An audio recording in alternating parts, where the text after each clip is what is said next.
हम इस क्लास के अंदर वायुमंडल और जलवायु के बारे में पढ़ेंगे। इसके अंतर्गत वायुमंडल के अंदर क्या क्या है, कौन कौन से गैसें कितनी कितनी % पाई गई है, और वायुमंडल की जो संरचना है जिसमें कौन कौन से मंडल हैं। इसके आगे हम पवनी, आर्द्रता, नमी, इन सब के बारे में इसके अंदर पढ़ेंगे। अगर मेरा वीडियो पसंद आए तो प्लीज़ लाइक करें, चैनल को सब्सक्राइब करें एंड बेल आइकन को क्लिक करें। तो हम स्टार्ट करते हैं। देखिए, वायुमंडल और जलवायु। सबसे पहले है वायुमंडल। हमारी पृथ्वी के चारों ओर कई प्रकार की गैसों का आवरण पाया जाता है, जिसे वायुमंडल कहा जाता है। वायुमंडल, सर्वप्रथम क्या पूछा गया है कि वायुमंडल किसे कहा जाता है। अब देखिए, वायुमंडल कहा किसे जाता है कि जो पृथ्वी है, जो हमारी पृथ्वी है, ये हमारी पृथ्वी है, इसके जो चारों तरफ गैसों का एक आवरण बना हुआ है, जिसे ही हम वायुमंडल कहेंगे। पृथ्वी की गुरुत्वाकर्षण शक्ति के कारण ही यह वायुमंडल उसके साथ टिका हुआ है।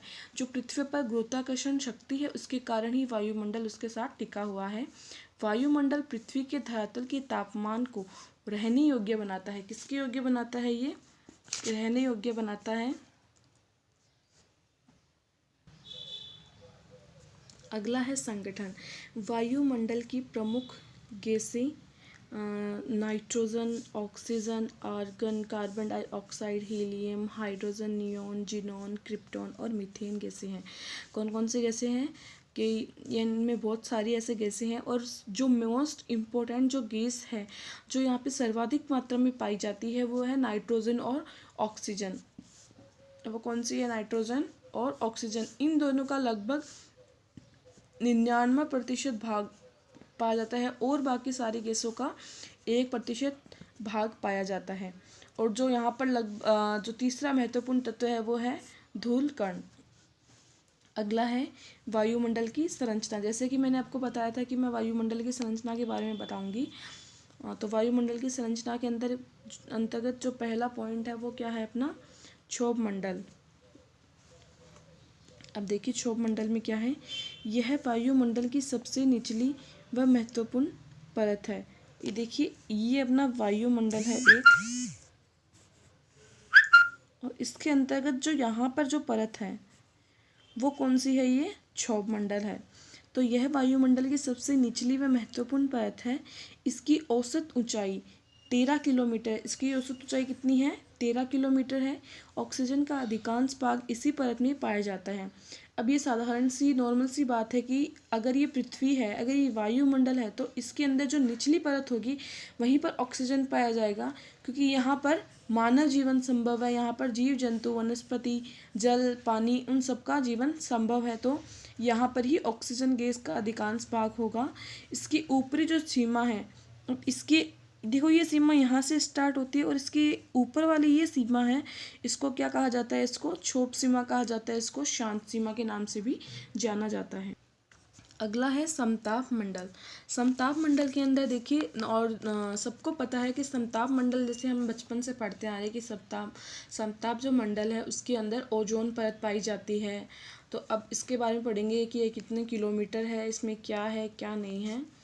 क्षोभ सीमा के ऊपर 50 किलोमीटर की ऊंचाई तक, उस क्षोभ सीमा से मिलकर नहीं है, बल्कि उसके ऊपर, मतलब 13 किलोमीटर तो वो अलग है, और उसके ऊपर 14 से स्टार्ट हो रही है। ये 14 से स्टार्ट हो रही है, तो इसका मतलब ये 14 से ऊपर है। 50 किलोमीटर तक की ऊंचाई तक समताप मंडल स्थित है। ओजोन गैस है, ओजोन जो परत बनी हुई है, वो कहाँ पर है? समताप मंडल में है। समताप मंडल की ऊपरी सीमा को समताप सीमा कहा जाता है। इसकी सीमा को क्या कहा जाता है? समताप सीमा। अगला है मध्य मंडल। समताप सीमा के ऊपर लगभग 80 किलोमीटर तक मध्य मंडल स्थित होता है। अब इसके अंतर्गत क्या है कि अंतरिक्ष जो है, उससे आने वाले जो भी उल्का पिंड है, वो इसी परत में जल जाते हैं। अब ये क्वेश्चन आ सकता है कि अंतरिक्ष से आने वाले उल्का पिंड कौन सी परत में आके जलते हैं? तो कौन सी में जलते हैं? ये है मध्य मंडल। अगला है आयान मंडल। मध्य मंडल के 80 से 400 किलोमीटर की ऊंचाई तक आयान मंडल स्थित है। कहाँ से कहाँ तक है ये? 80 से 400 किलोमीटर की ऊंचाई तक आयान मंडल स्थित है। पृथ्वी से प्रसारित होने वाली रेडियो संचार तरंगे इसी परत से परिवर्तित होकर पृथ्वी पर पुनः लौट आती है। जो पृथ्वी से जाने वाली रेडियो तरंगे हैं वो इसी परत से टकराकर पुनः पृथ्वी में लौट आती है। अगला है बहिर्मंडल। देखिए यहाँ गैसें अत्यंत विरल होती है जिसमें मुख्य रूप से हीलियम एवं हाइड्रोजन गैस पाई जाती है। इसके अंतर्गत कौन सी गैस पाई जाती है? हीलियम और हाइड्रोजन। अगला है तापमान। तापमान में देखिए क्या है, धरातल से क्षोभ मंडल में ऊपर की ओर जाने पर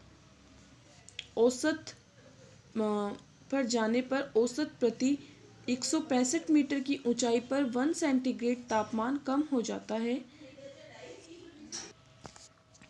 तापमान जो मापने की इकाई है उसको क्या बोलते हैं? सेंटीग्रेड बोलते हैं, फ़ारेनहाइट बोलते हैं। तापमान मापने के यंत्र को तापमापी या थर्मामीटर भी कहते हैं। इसमें जो सबसे महत्वपूर्ण जो चीज़ है वो ये है कि जो क्षोभ मंडल के ऊपर जाने वाली धरातल से क्षोभ मंडल में ऊपर की ओर जाने पर, देखिए अगर ये चीज़ ये ऊपर की ओर जा रही है तो 165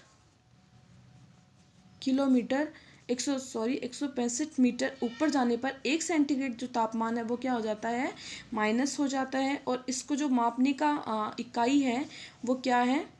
सेंटीग्रेड और फ़ारेनहाइट। देखिए इकाई है ये सेंटीग्रेड और फ़ारेनहाइट, और जो यंत्र है इसको मापने का वो है तापमापी और थर्मामीटर। अगला है वायुदाब। सर्वाधिक वायुदाब समुद्र तल पर होता है। जो सर्वाधिक वायुदाब होता है वो कहाँ पर होता है? समुद्र तल पर होता है। अधिक तापमान वाले क्षेत्रों पर निम्न वायुदाब पाया जाता है।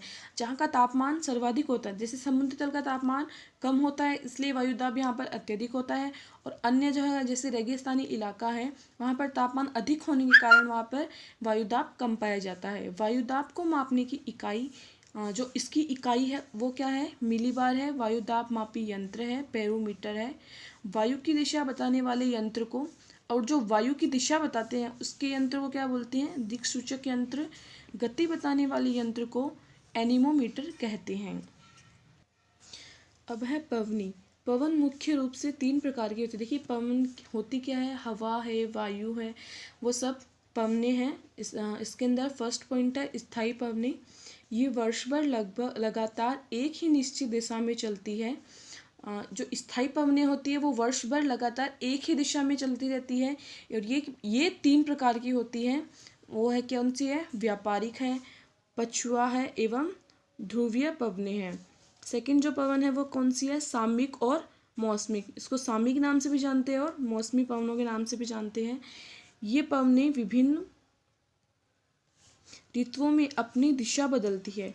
ये ऋतुओं के अंदर अपनी दिशाओं को बदलती है। एग्जाम्पल है तटीय प्रदेशों में रात्रि में चलने वाली स्थल समीर और दिन में चलने वाली समुद्री समीर। मतलब कि रात्रि में जो चलती है वो तो है स्थलीय हवा और दिन में चलने वाली है समुद्री हवा।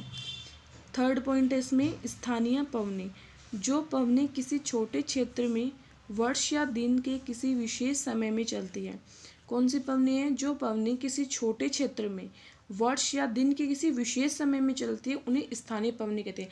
मतलब एक छोटी सी जगह है जहाँ पर इन पवनों का चलने का कोई टाइम हो, जिनका कोई टाइमिंग फिक्स होता है, मतलब कि विशेष समय, उनका कोई समय है वो उसी समय में ही चलेंगे, उसके अलावा वो किसी और समय में नहीं चलेंगे, तो उनको हम स्थायी पवनों के अंदर रखेंगे। जैसे राजस्थान में चलने वाली लू।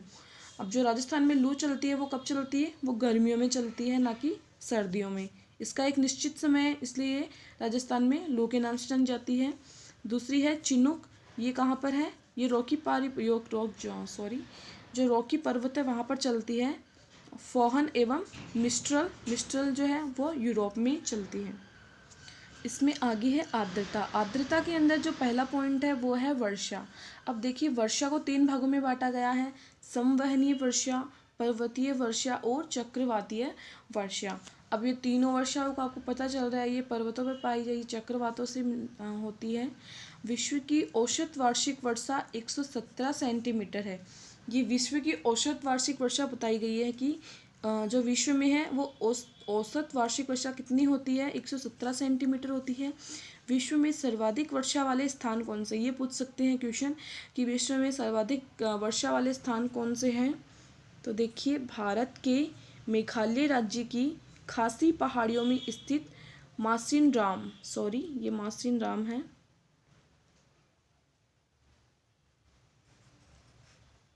मासिनराम और चेरापूंजी, ये बहुत इंपॉर्टेंट क्वेश्चन है।